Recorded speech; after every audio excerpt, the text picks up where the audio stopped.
Dear students, in our previous lecture we were discussing about lack of iron. अपना पिछले lecture में हम lack of iron के बारे में स्टडी कर रहे थे कि किस तरह से जीन रेगुलेशन होता है। ई कॉली बैक्टीरिया के अंदर लैक्टोज का मेटाबॉलिज्म किस तरह से रेगुलेट होता है, इसके बारे में हमने स्टार्ट किया था। Myself doctor Fatima Sultana, associate professor in department of zoology, JDP government girls college Kota. तो हम क्या डिस्कस कर रहे थे कि बैक्टीरिया को अगर इजीली ग्लूकोज अवेलेबल है तो वो लैक्टोज को मेटाबॉलिज्म करने के लिए जीन्स को रिलीज नहीं करेगा। Why it has to use energy unnecessarily when glucose is easily available. अगर ग्लूकोज इजीली अवेलेबल हो रहा है बैक्टीरिया को, तो वो लैक्टोज को ब्रेक करना और एनर्जी को यूज़ करना, इन सब में वो अपना एनर्जी वेस्ट नहीं करता है। So we have to see that how this lack of iron, that is gene regulation, takes place. So there are two factors, दो फैक्टर्स हैं जो ऑन और ऑफ का स्विच को कंट्रोल करते हैं। Presence of lactose, absence of glucose. अगर glucose आसानी से मिल रहा है, क्योंकि बैक्टीरिया हमारे आंत में पाया जाता है, इंटेस्टाइन्स में, तो whatever food we eat that can be used by the bacteria. अगर ग्लूकोज मिल रहा है तो वो बैक्टीरिया लैक्टोज को डाइजेस्ट करने में अपना एनर्जी खर्च नहीं करेगा। But if glucose is absent and lactose is present, it has to use the metabolism to break this lactose. That is, lactose is a disaccharide. तो गैलेक्टोज और ग्लूकोज को ब्रेक करके वो ग्लूकोज अवेलेबल करवाएगा अपने लिए। And this on end off switch, if you all remember structural genes ZYA, उसके आगे जो अपस्ट्रीम में है ऑपरेटर सीक्वेंस, प्रमोटर सीक्वेंस, और 1000 बेस पेयर्स आगे रेगुलेटर सीक्वेंस, जो रिप्रेसर प्रोटीन को बनाता है। तो RNA polymerase will come and attach on the promoter. जो प्रोमोटर सीक्वेंस है वहाँ आकर के आरएनए पॉलीमरेज एंजाइम फिक्स होगा, because this is the enzyme which starts the process of transcription. Transcription के लिए आरएनए पॉलीमरेज की आवश्यकता होती है, और ये आरएनए पॉलीमरेज एंजाइम जो है प्रोमोटर साइट पर आकर के फिक्स होगा। Now the regulator jeans LAC-I, ये कंटिन्यूसली रिप्रेसर प्रोटीन्स बनाते रहते हैं। This repressor protein will come and attach on the operator sequence. अगर ऑपरेटर सीक्वेंस पे अटैच हो जाता है तो उसने उसको ब्लॉक कर दिया, तो RNA polymerase enzyme can not move forward, क्योंकि रिप्रेसर प्रोटीन जो है उसने ऑपरेटर सीक्वेंस पे ब्लॉक कर दिया है। तो क्या होता है कि आरएनए पॉलीमरेज आगे नहीं बढ़ पाता है, और अब आगे नहीं बढ़ पाएगा तो ट्रांसक्रिप्शन भी नहीं होगा। तो that means the process of transcription has been switched off because of the repressor protein. Now what happens? Glucose is absent and lactose is present. तो लैक्टोज जो है वो रिप्रेसर प्रोटीन पर आकर के अटैच हो जाएगा, और उसका कन्फ्रंटेशन जो है, उसका स्ट्रक्चर वो इस तरह से चेंज करेगा कि वो ऑपरेटर सीक्वेंस से डिटैच हो जाएगा। It can not go and attach on the operator sequence. तो अब क्या है, ऑपरेटर सीक्वेंस बिल्कुल खाली है, The RNA polymerase enzyme can move across the operator sequence and transcript the structural genes Z, Y, A और मैसेंजर आरएनए बनाएगा। वो मैसेंजर आरएनए ट्रांसलेट होकर के प्रोटीन्स का निर्माण करेंगे। So it is very simple कि ऑफ एंड ऑन कैसे होता है।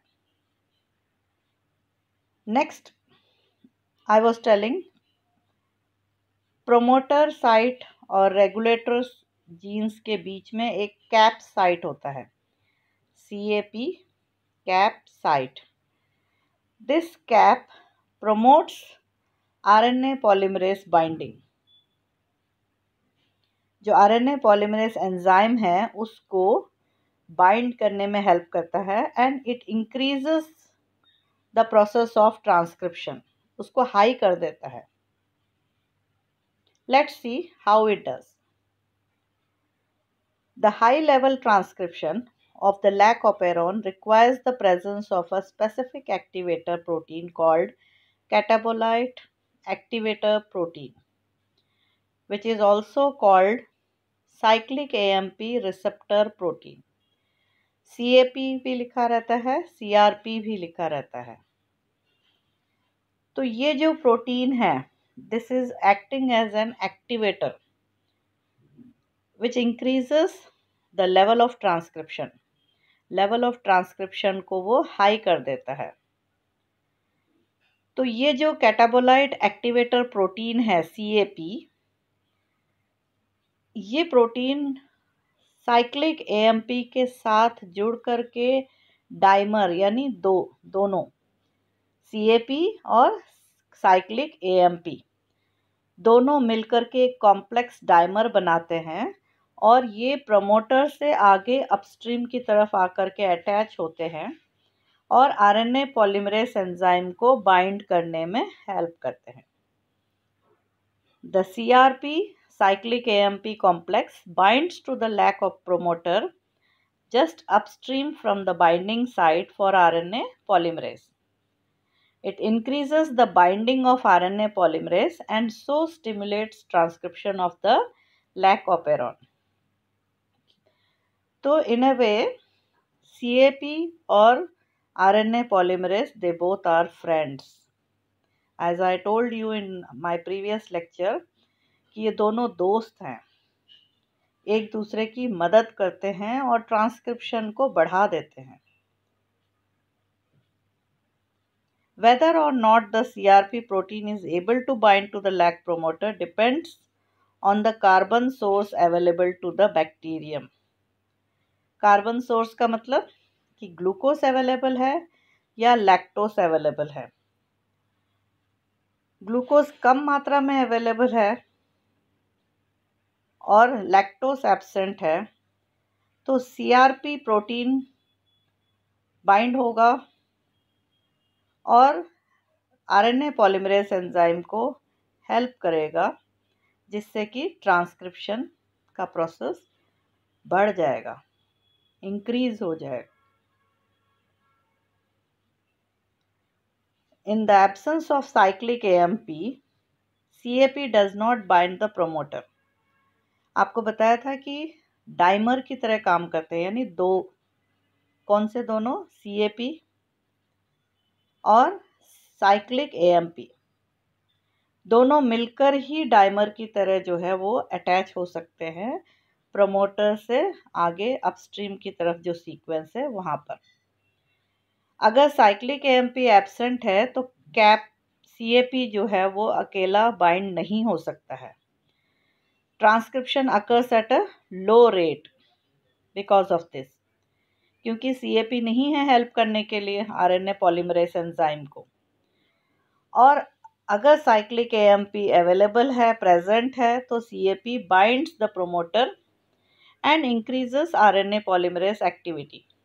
RNA पॉलीमरेज एक्टिविटी को वो इंक्रीज कर देता है and because of this the process of transcription becomes fast. Promoter से आगे है ये साइट जहाँ पर कैटाबोलाइट एक्टिवेटर प्रोटीन आकर के फिक्स हो सकता है। And as I told you, these two are friends. CAP and RNA polymerase enzyme both are friends. So together they can increase the rate of transcription of LAC genes. LAC genes कौन से हैं? ZYA. So we can see structural genes, operator sequence, promoter sequence and the cap site. Cap site पे अगर cap protein आकर के fix हो गया तो आरएनए पॉलीमरेज को प्रोमोटर साइट पे अटैच होने में हेल्प करेगा और रेट ऑफ ट्रांसक्रिप्शन को इंक्रीज कर देगा. Now when the transcription increases, the Z, Y and A genes are transcribed to form the messenger RNA which is translated. Messenger RNA से translation होगा और beta galactosidase, beta galactoside, permease, beta galactoside transacetylase, ये तीनों proteins बनते हैं. तो beta गैलेक्टोसिडेस जो है वो क्या करता है? It helps to break the lactose molecule. Lactose is a disaccharide. Disaccharide है ग्लूकोस और गैलेक्टोसिडेस का मिल करके बना हुआ होता है लैक्टोस. तो जब ये ब्रेक करते हैं, it requires energy to break this bond and then the glucose is available for this bacteria. और जो परमीस एंजाइम है लैक्टोस को सेल के अंदर यानी बैक्टीरिया के अंदर पहुंचने में हेल्प करता है. So here what we see, the cap protein, promoter site, operator site and structural genes. अगर साइक्लिक एएमपी के साथ कैप आकर के फिक्स हो जाता है तो हम क्या देखते हैं कि आरएनए पॉलीमरेज आसानी से बाइंड हो जाता है and it increases the process of transcription, therefore high level of expression of the genes takes place. तो ये कब हुआ? जब लो ग्लूकोज है, लैक्टोज भी अवेलेबल है, पर फिर भी क्या है कि साइक्लिक एएमपी एक्टिवेटर प्रोटीन जो है वो आरएनए पॉलीमरेज की हेल्प कर रहा है ताकि वो ट्रांसक्रिप्शन का प्रोसेस हाई हो जाए. Now there is high level of glucose. तो ग्लूकोज हाई होने पे क्या है, साइक्लिक एएमपी आकर के सीएपी के साथ नहीं जुड़ा है एंड वी नो कि अकेला सीएपी जो है वो बाइंड नहीं हो सकता है और आरएनए पॉलीमरेज की हेल्प नहीं कर सकता है. तो ऐसे में रिप्रेसर प्रोटीन आकर के वहाँ ब्लॉक कर देगा ऑपरेटर सीक्वेंस पे, तो ट्रांसक्रिप्शन जो है वो स्टॉप हो जाएगा. इसी तरह से लो ग्लूकोज है और लैक्टोज भी अनअवेलेबल है, तो हम क्या देखते हैं कि cyclic AMP plus CAP help तो करना चाह रहा है बट रिप्रेसर प्रोटीन ने ब्लॉक किया हुआ है. High glucose lactose available, there is no need of transcription because lactose को ब्रेक करने की आवश्यकता नहीं है. ग्लूकोज रेडीली अवेलेबल है तो बैक्टीरिया को एनर्जी खर्च करने की आवश्यकता नहीं है. Now we can see lac operon in the presence of glucose. Lac operon किस तरह से काम करेगा अगर ग्लूकोज प्रेजेंट है तो when glucose is present, E. coli does not need to use lactose as a carbon source. ज़रूरत ही नहीं है उसको काम करने की, ग्लूकोज इजीली अवेलेबल है. So the lac operon does not need to be active. Thus the system has evolved to be responsive to glucose. तो ये सिस्टम ग्लूकोज के रेस्पॉन्स में काम कर रहा है. तो ग्लूकोज क्या कर रहा है, एडिनाइलेट साइक्लेस को इनहिबिट कर रहा है और ये जो एडिनाइलेट साइक्लेस है ये एक्चुअली साइक्लिक एएमपी का सिंथेसिस करता है एटीपी में से.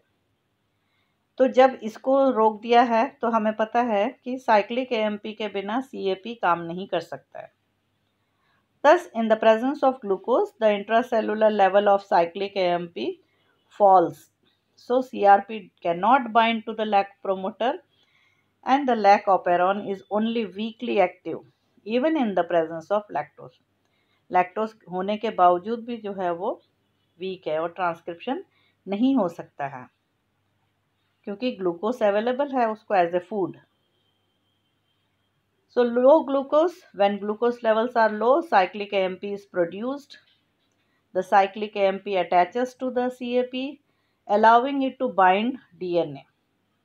अब ये CAP साइट पे जाके फिक्स हो जाएगा और RNA पॉलीमरेज एंजाइम को प्रमोट करेगा, which results in high levels of transcription. High glucose level है तब क्या होता है, साइक्लिक AMP को इनहिबिट कर दिया उसने, वो नहीं बनेगा तो CAP के साथ वो बाइंड नहीं होगा. And without cyclic AMP CAP जो है वो DNA को बाइंड नहीं कर सकता है.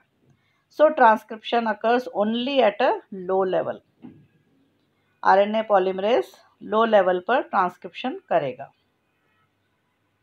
Lac operon in the absence of glucose. When glucose is absent, adenylate cyclase is not inhibited. The level of intracellular cyclic AMP rises and binds to CRP. Therefore, when glucose is absent but lactose is present, CRP cyclic AMP dimer जो complex है, that stimulates transcription of the lac operon and allows the lactose to be used as an alternative carbon source. In the absence of lactose, the lac repressor of course ensures that the lac operon remains inactive. Lactose के absence में lack जो repressor protein है वो जाकर के promoter site पर fix हो जाता है. Now these combined controls ensure that structural genes Z, Y, A are transcribed strongly but only if glucose is absent and lactose is present. Glucose को एब्सेंट होना होगा और लैक्टोज प्रेजेंट होना होगा, तो ये सब मिलकर के जो है वो स्ट्रक्चरल जीन्स का ट्रांसक्रिप्शन को कंट्रोल करते हैं. Now this is an example of positive and negative regulation. Lac operon जो है it is a good example of negative control of gene expression in that bound repressor prevents transcription of structural genes. जब भी lactose absent है और glucose easily available है तो repressor protein operator sequence पे जाके ब्लॉक कर देगा और ट्रांसक्रिप्शन के प्रोसेस को स्टॉप करेगा. Now positive control or regulation of gene expression is when the regulator proteins bind to DNA and increases the rate of transcription. यानी in this case the regulator protein कौन है, activator का काम कर रहा है and that is the dimer CAP cyclic AMP which is involved in regulating the lac operon. This is good example of an activator. तो positive regulation भी देख रहे हैं हम और नेगेटिव रेगुलेशन भी देख रहे हैं. तो लैक ओपेरॉन जो है दोनों ही तरह से कंट्रोल होता है. ग्लूकोज इजीली अवेलेबल है और लैक्टोज भी प्रेजेंट है, पर फिर भी वो लैक्टोज का ट्रांसक्रिप्शन करने से प्रोटीन्स को रोकेगा.